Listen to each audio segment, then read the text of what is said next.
I found this story where it shouldn't have been, and once you hear it, it doesn't let go.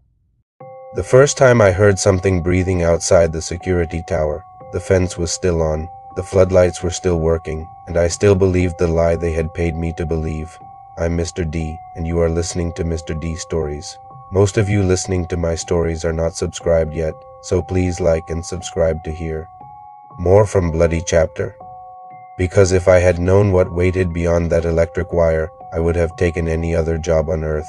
It started the week I answered an ad for overnight security in the mountains, 3 hours from the nearest town, at a place called Blackthorn Wildlife Reserve.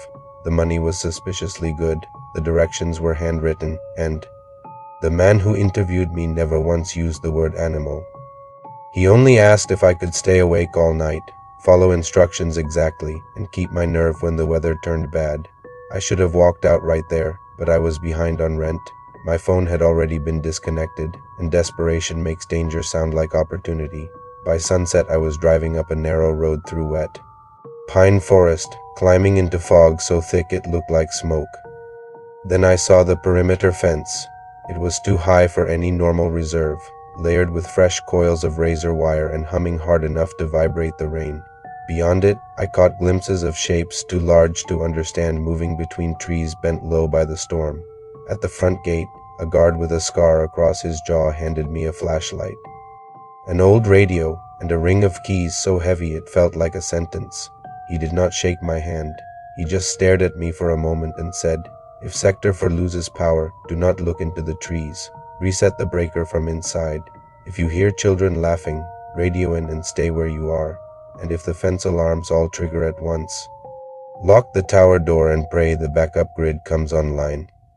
I laughed because I thought it was some ugly joke for the new guy, but he didn't smile. Nobody smiled there.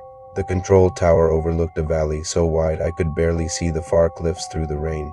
There were old roads below, maintenance sheds, flood channels, rusting transport cages bigger than delivery trucks, and towers, like mine posted around the perimeter. It looked less like a reserve and more like a prison camp for something powerful enough to deserve an entire valley. Inside, the control room smelled of dust, damp paper, and overheated wires. There were monitors covering sections of the fence, many half dead with static, and a binder of emergency procedures that had been updated so many times the pages no longer sat flat. I found entries for breach response, sedation failure, nest suppression, and carcass recovery, but none of them named the species involved. Everything was coded with letters and numbers, as if calling them by their real names would make them harder to contain. The night began quietly enough. Rain hammered the tower roof. The fence crackled blue in the dark. My radio hissed with occasional check-ins from other towers, each voice tense, clipped, exhausted. Around midnight, the cameras near the North Ridge went dead one by one, and something hit the outside of the fence with enough force to shake my coffee across the desk. I froze, stared at the monitor, and saw only rain and black trees. Then the motion sensor flashed. Something large was pacing just beyond the floodlights, staying exactly where the shadows were deepest. I tried to zoom in, but the camera image smeared with interference. For a second, I saw an eye, not the eye of a bear or a wolf or any animal I knew. It was bigger, set lower, reptilian, reflective, and patient. Then it vanished. I radioed the main operations cabin and told them something was moving near the north line. A woman's voice answered immediately, too quickly, like she had been waiting for it. Size. She asked. "I don't know," I said. "Big." There was a pause, then stay in the tower. If it tests the fence, record the response. Do not engage. Record the response. Not to stop it, not to report it, record it. That was the moment I understood this place was not protecting wildlife from poachers. It was studying how long the fence would hold. The rain grew harder. The valley disappeared under sheets of silver. At 117 a.m., Sector 4 lost power. Half the north fence went black, and every monitor on my console lit up red. I remembered the warning instantly: do not look into the trees. Reset the breaker from inside. But warnings like that create their own gravity. They pull your eyes toward the one place they should never go. I stood there in the flickering red light, heart thudding so hard it hurt, and slowly turned toward the dark line of pines just beyond the dead fence. At first I saw nothing, then the trees moved, not from wind, from bodies, several of them, tall enough to sway the branches halfway up the trunks. I could hear branches snapping, low clicking sounds passing between them, and that breathing again, deep, wet, close. One shape stepped far enough forward for the lightning to find it. I saw a narrow head, teeth like broken ivory, and a sickle-shaped claw lift from the mud. Wow. It really wasn't alone, so many. And they had been waiting in the trees, just beyond the light, like they knew exactly when the power would fail. Then someone whispered over the radio, barely audible through the static, "Don't let them learn your face." I wish I could tell you I left the tower after that and drove straight through the gate, but fear doesn't always make you run. Sometimes it nails your feet to the floor and makes you watch the worst thing you've ever seen 1 second longer than you should. The breaker panel was in the lower level beneath the control room, so I forced myself away from the window, grabbed the flashlight, and stumbled down the metal stairs while something scraped along the outside wall, slow and curious, like a knife dragged across in. The whole tower trembled with each strike against the dead fence outside. In the breaker room, emergency bulbs flashed red, painting the concrete walls in pulses that made the shadows jump. I found Sector 4's switch already tripped, but beside it were old claw marks gouged into the steel frame. Whatever was out there had reached this tower before. My hands shook so badly I missed the switch twice before slamming it back on. The hum returned a second later, followed by a violent crackle as current surged through the north fence, and from outside came a scream so furious it stopped my breath. It sounded less like pain and more like rage. I rushed back upstairs and looked at the monitor in time to see one of the creatures thrown backward in blue sparks. It hit the mud, rolled, then rose almost immediately. That was the part that broke me a little, how fast it recovered, how it didn't run. It stepped back into the trees, tilted its head toward the tower, and vanished. A second later, 3 more heat signatures appeared farther east, moving along the perimeter in perfect spacing, testing the line for weaknesses. These things weren't attacking blindly, they were probing, learning. My radio came alive with voices talking over each other. One tower reported movement near the southern drainage ditch. Another said something had climbed the service tunnel gate. Then a man I hadn't heard before shouted that Tower 6 had gone dark and no one inside was responding. After that, I heard only static and a distant alarm from deeper in the valley. I finally stopped pretending I was a guard and started acting like prey. I pulled the bolt on the tower door, turned off the room lights, and read the emergency binder from cover to cover under my flashlight. Buried in the back was a folded site map showing the valley wasn't a reserve at all. It had once been something called Ashwell Biogenetic Containment Sector. There were hatchery tunnels under the West Ridge, feeding pens near the marsh, and a subterranean lab below operations. Handwritten across the map in black marker were 2 words: never closed. Beneath that, in different handwriting, someone had added, "They keep breeding." The radio hissed again, and this time the woman from operations spoke directly to every tower. Her calm was gone. "All personnel, listen carefully. Main compound has been compromised. If you are in an outer tower, maintain lockdown until dawn. Do not attempt vehicle evacuation. They are using the road choke points. Avoid tree cover. Avoid drainage channels. If you hear human voices outside, do not respond. Human voices." I sat there staring at the radio while rain slashed the windows and something heavy moved through the brush below. A minute later I understood why she said it. From outside the tower, just beneath the window, came a voice calling, "Hello." It was a man's voice, strained and breathless. "Please, open up. They got Martin. Please let me in." I rushed to the glass before I could stop myself, but the floodlight below had already been shattered. All I could see was rain and darkness. Then the voice came again, closer this time, and there was something wrong with the rhythm, like words being played from a damaged recorder. "Please, let me in."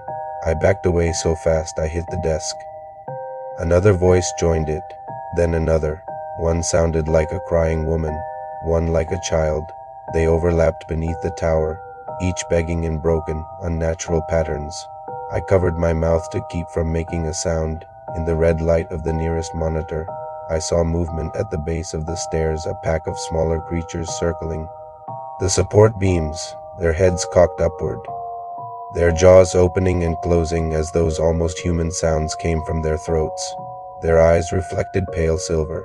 Their bodies were lean and fast, with long tails cutting through the mud and claws digging into the concrete foundation. Raptors, real, wet, intelligent animals that had learned the sounds people trusted most. Then, the alarms changed. Every perimeter sensor on the east side triggered in sequence, like a wave moving toward the towers. Something larger was coming. The cameras caught pieces of it through the storm.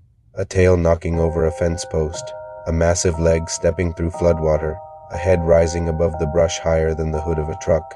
It was walking straight toward the only route out.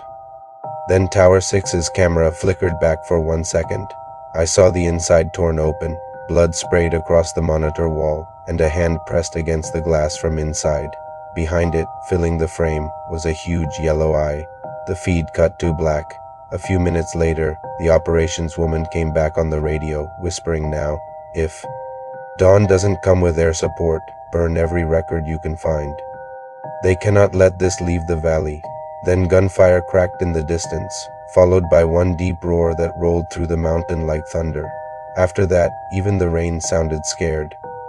The worst part of that final hour before dawn was not the noise, but the moments when everything went silent, because silence in that valley meant the hunting had stopped and the waiting had begun.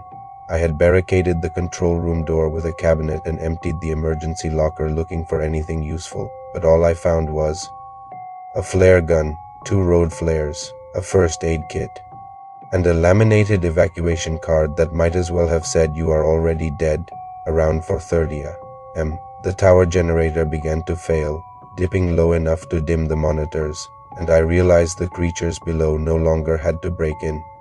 They only had to wait for the power to die. Outside, the fake human voices had gone quiet. The raptors were conserving energy, listening. I could hear their claws clicking softly on the lower stairs every few minutes, testing the metal. Then the main operations channel burst alive with screaming, overlapping shouts, gunfire, a man yelling to seal Lab B, another voice sobbing that the hatchlings were loose, and then the woman from operations shouting coordinates before the transmission drowned in static. One sentence came through clearly at the end: "Do not let them reach the upper pass." I looked at the site map again and finally understood. The valley had only one safe exit for vehicles, but above the tree line there was an old maintenance pass connecting to the logging road I had used to drive in. If the creatures reached that pass, they wouldn't be trapped anymore. I don't know whether terror made me brave or stupid, but I decided I would not stay in the tower waiting to be peeled out like meat from a can. I took the map, the flare gun, and the tower keys, then climbed down into the dark with my flashlight tucked under one arm and my pulse pounding so hard it blurred my vision. The raptors had vanished from the base of the tower, which scared me more than if they had still been there. Rain lashed my face the moment I stepped outside. The floodlights along the fence were failing one by one, leaving pools of darkness between each burst of white. I ran low along the service path, boots splashing through cold water, the humming fence on my left and black pines on my right. Twice I heard movement pacing me from inside the tree line, perfectly matched to my speed. At the maintenance shed near the east road, I found a jeep with no keys and blood on the seat, but mounted on the wall was a rifle cabinet already broken open from the inside. I kept moving toward the upper pass because the map showed a manual blast gate that could close the road if the hydraulics still worked. Halfway there, I found the operations woman kneeling beside an overturned cart in the rain, one arm hanging uselessly, her uniform torn open at the shoulder. She pointed a pistol at me before realizing I wasn't one of the things in the trees. Up close, she looked less like staff and more like someone who had been expecting this night for years. She told me the park had been built on the remains of a private genetics program that should have been destroyed decades ago, but investors kept the predators alive in hidden breeding programs, moving embryos, testing intelligence, pack behavior, and adaptation. When the company collapsed, The animals were never euthanized. The valley was cheaper, easier, safer than admitting the truth. They learned the routine, she said, spitting rainwater and blood, fence cycles, feeding routes, voice patterns. They don't break containment by accident anymore. They plan for storms. Then something roared from the lower road, so deep I felt it in my ribs. Her face changed instantly. That one herds, she whispered. Go. We ran for the blast gate. But the trees exploded beside us before we made 10 yards. One of the raptors hit her from the side so fast it looked like the dark itself had turned solid. She fired once. I heard bone break. Then I was alone, sprinting uphill with branches slapping my face and the flare gun digging into my palm. The pass came into view through the rain, a steel gate across a narrow road between two rock walls. The control lever was on a concrete post just beyond it. I reached it, shoved it down, and for one breathless moment nothing happened. Then the hydraulics groaned and the gate began to descend. That was when the larger predator stepped onto the road below. Even in the storm, its size rewrote something primitive inside me. It was enormous, scarred. Hide, teeth like knives in a trap. Eyes fixed on me with an intelligence so cold it didn't feel animal. It did not rush. It advanced with dreadful certainty while shapes moved in the trees behind it, circling wide, cutting off retreat. I fired the flare straight into its face. The red burst lit the pass like sunrise, and the creature recoiled with a roar that shook. Water from the cliffs. I threw myself under the descending gate just as its jaws slammed where my legs had been. The steel crashed down behind me. I kept crawling through gravel and mud until I reached the far side of the pass and rolled over gasping into the rain. At dawn, I heard helicopters, real ones this time. I staggered to the ridge and watched 3 black aircraft emerge through the clouds, flying low over the valley. Relief lasted less than a second. They weren't rescue helicopters. They were armed, one banked wide, and I saw the hatch open beneath it. Then the first explosion hit the trees below, blooming orange through the rain. They were erasing the evidence. The valley burned in pieces as the storm carried smoke into the morning. I thought it was over until I looked down at the mud beside the logging road and saw fresh tracks leading away from the ridge 3-toed, deep, and heading into the forest beyond the valley. Something had escaped before the bombing started. 2 weeks later, after the officials called it a chemical fire and warned us not to ask questions, I woke in my apartment to the sound of breathing outside my bedroom window. Slow, wet, patient. Thanks for watching.